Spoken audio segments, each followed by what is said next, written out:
Hi guys, in this video I will tell you about the town planning, all the aspects of the Indus Valley civilization. So first we will go about, in the last video we discuss the description of Indus Valley civilization and some important sites.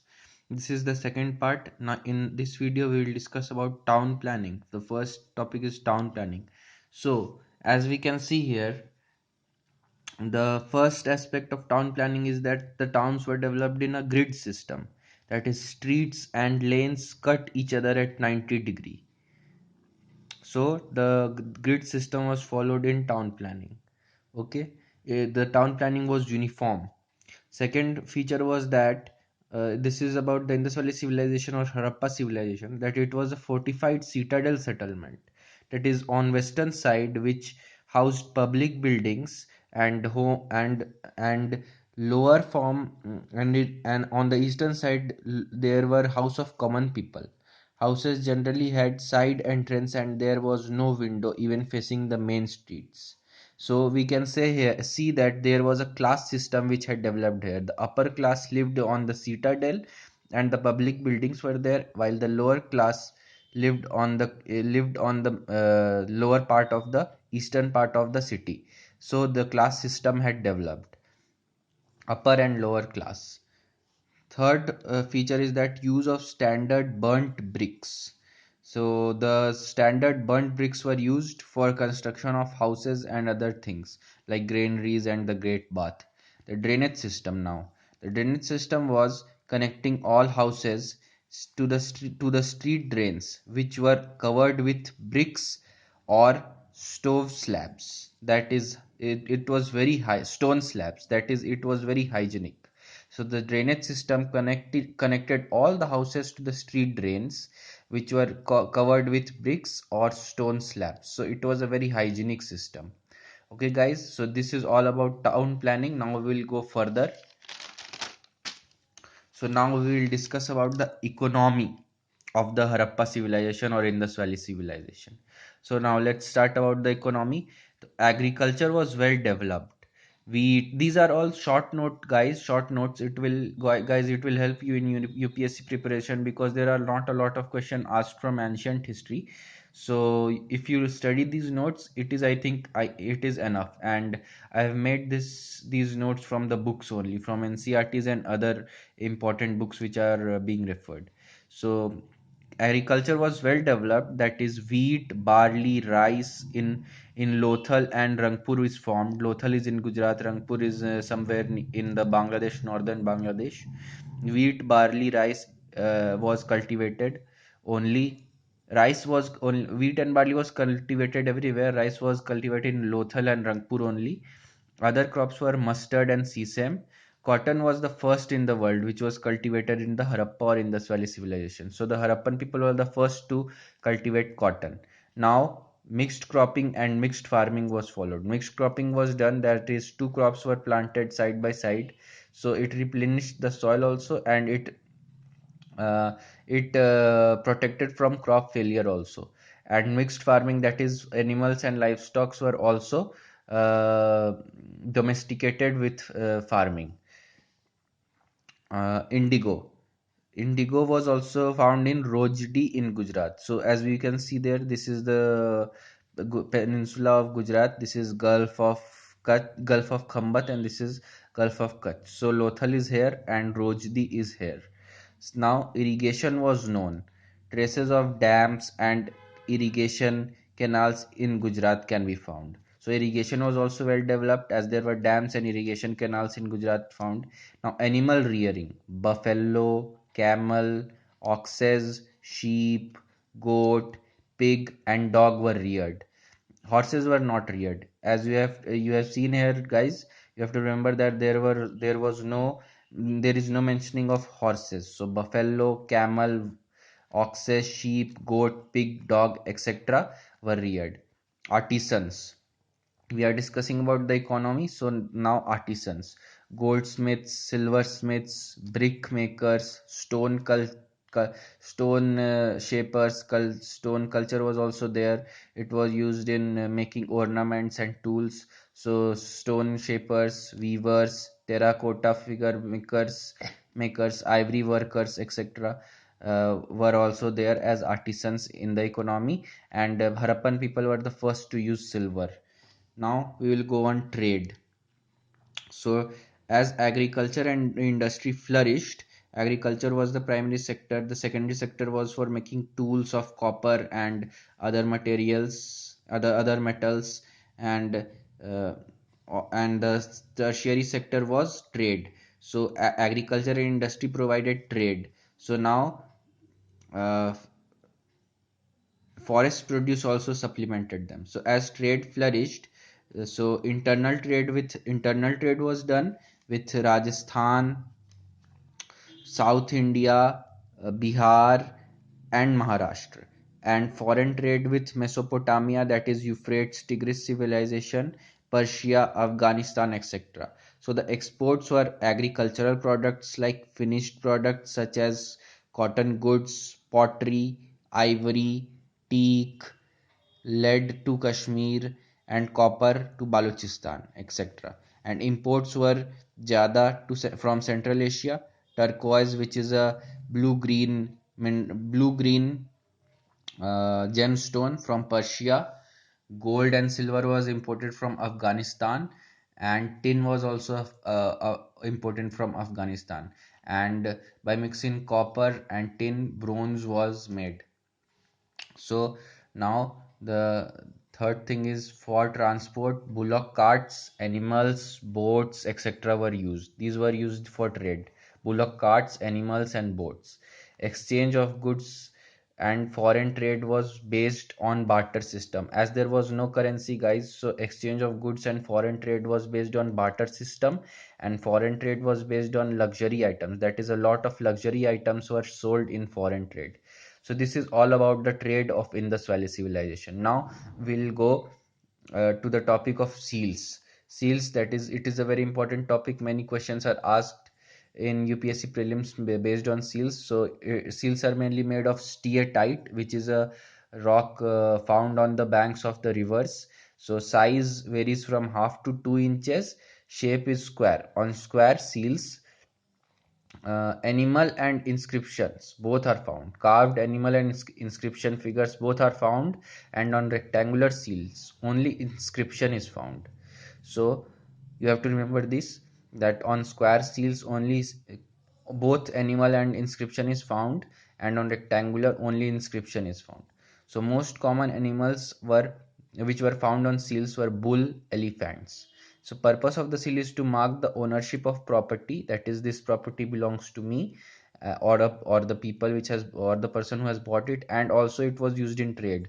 Harappan seals are greatest artistic creations because they are very small and detailed, and 33 Harappan seals are found in various foreign places. That is, they were used to trade, so they have been found in various foreign places also. Now we'll go on to the script and language of Indus Valley civilization. So script and language regarded as pictographic script. It is a pictographic script which has not been deciphered so far, since its signs represents, we can only see signs which represents birds, fishes, swastik, etc. The script has not been deciphered so far. So the language of the Harappans is unknown. Fish symbols is most represented. Fish symbol is most represented from, and they write the script from right to left. So we have to remember this, that the inscription writing was done from right to left, not from left to right. Okay guys, now we will go on to the polity of Indus Valley civilization. So if we go on to the polity, so there is no clear cut evidence of the name of polity because the script has not been deciphered, so we cannot clearly say what was the polity or political structure of the Indus Valley civilization. But according to D.D. Kosambi, the famous writer, the priest constituted the ruling class, and according to R.S. Sharma, the merchants were the ruling class. So you can go with any of these two interpretations, guys. According to D.D. Kosam, priests constituted the ruling class, and according to R.S. Sharma, merchants were the ruling class. So these two people, these the public buildings where the citadel was, so any of these two lived there. Any of these two classes should have lived there in the citadel with the public buildings because they were the higher class, and the lower class, the common people, lived on the eastern side. Harappans had well administered machinery, well organized construction and planning because the towns were well constructed and planning was done way before. Hence, there must be a ruling power. So we can interpret from that there must be an authority and ruling power, but there is no clear-cut evidence of the name of on the name of polity. Now we will move on to the religion, guys. So religion of the Harappan civilization, chief female deity was Mother Goddess. Chief female deity was Mother Goddess. They worshipped Mother Goddess as the Mother Goddess figures were made from uh, terracotta. There were terracotta figures and also clay figures because they worshipped Mother Goddess because and worshipped the land because it helped them in cultivating food. The male deity was Pashupati Mahadev, sitting in a yogic position. There were three faces of Pashupati Mahadev and two horns, and he was surrounded by four animals: elephant, rhino, tiger, and buffalo. So you have to remember this, guys: elephant, rhino, tiger, and buffalo. Two deer appear at his feet also.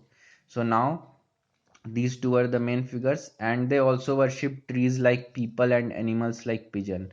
They believed in ghosts, used amulets against them. We can find a wide range of ornaments and amulets worn by Indus Valley civilization people because it was also ornamental. The women wore a lot of ornaments made from ivory or steatite or terracotta or such as amulets, bangles, and necklaces. And they wore amulets for protection against ghosts also. So the figures which have been found: the dancing girl figure with one right hand on the hip and one left hand in which she is wearing bangles. Priest with shawl. Shawl has a trefoil pattern, and the eyes of the priest are almost in a closed position. And then there is a figure of male torso. There is a bulging stomach in the male torso, and there is no neck and hands, but there is no neck and hands. The figures, terracotta figures were made from baked clay. Both male and female figures were made, and animal figures were also made. There is a lost wax technique also um, in which a figure is made from clay. Then the wax is poured into it. The clay is baked, the wax is poured into it, then uh, in which the figure is made from clay, the wax is poured into it, then the clay is heated, then the clay is heated and baked, and then there is the figure there is a hole is made in the clay. All the wax is poured out, and the metal is melted metal is poured into the clay.